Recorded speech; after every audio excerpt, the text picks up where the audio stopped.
السلام علیکم ورحمۃ اللہ وبرکاتہ. بسم الله الرحمن الرحیم. ټول تعریفونه د رب ذوالجلال دپاره چې خالق او مالک او پروردگار د کل عالم دی، او درود پاک په خاتم الانبیاء د مدینی جانان حضرت محمد صلی الله علیه وسلم باندې. امید د رب ذوالجلال نه ساتم چې تاسو به روغ جوړ یئ، په صحت به برابر یئ.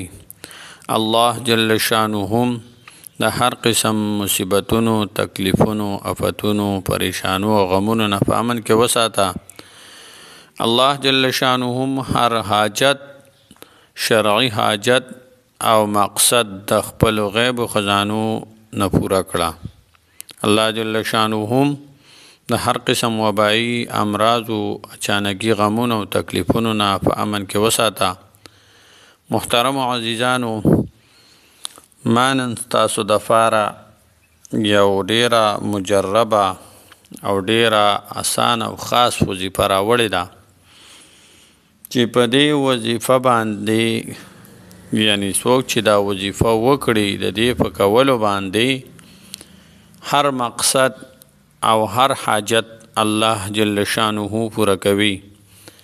او دا وظیفه چې کومه ده دا ډیره عظیم الشان وظیفه ده چې یو سړی مسلمان کیږي هم دا وظیفه، دا کلمه طیبه چې کومه ده دا به وایي، دې نه بغیر سړی نه مسلمان کیږي.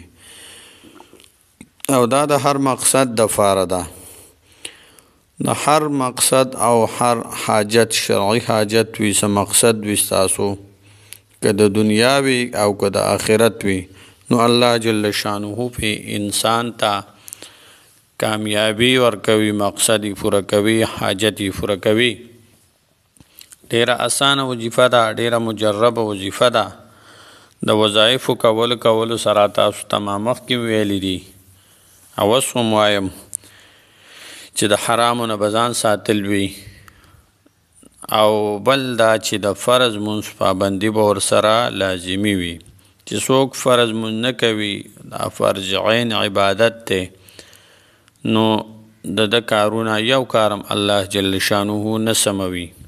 بیا مطلب دا دی چې څوک فرض مونځ نه کوي، څوک د حرامو او د حلالو تمیز نه ساتي، یعنی ځان ته نه بچ کوي د حرامو نه، نو الله جل شانه بیا د دې انسان نه دعا قبلوي، نه څه وظایف وغیره قبلوي، نه عبادت قبلوي.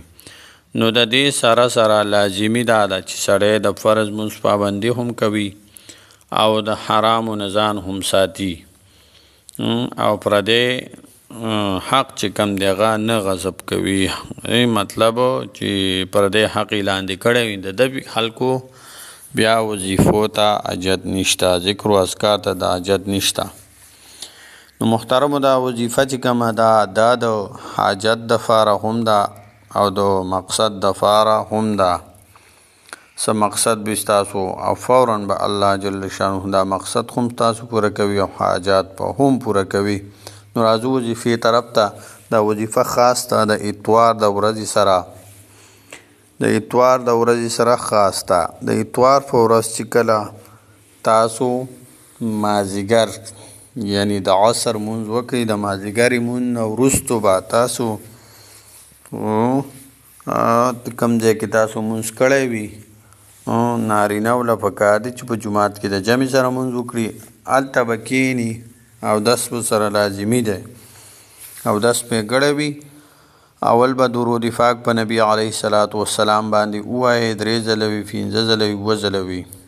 بیا به د هغې نه وروستو 3000 مرتبه یعنی 3000 ځله به دا وظیفه ووایئ، لا اله الا الله محمد رسول الله، لا اله الا الله محمد رسول الله، یعنی کلمه طیبه دا به تاسو 3000 مرتبه ووایئ. بیا به د هغې نه وروستو درود پاک په نبی علیه الصلاة والسلام باندې بیا ووایئ، 3 ځله، 15 ځله، 2 ځله.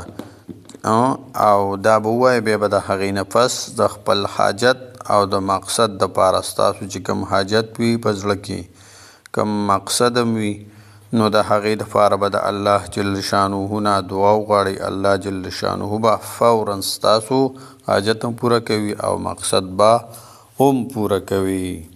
السلام علیکم ورحمة الله وبرکاته.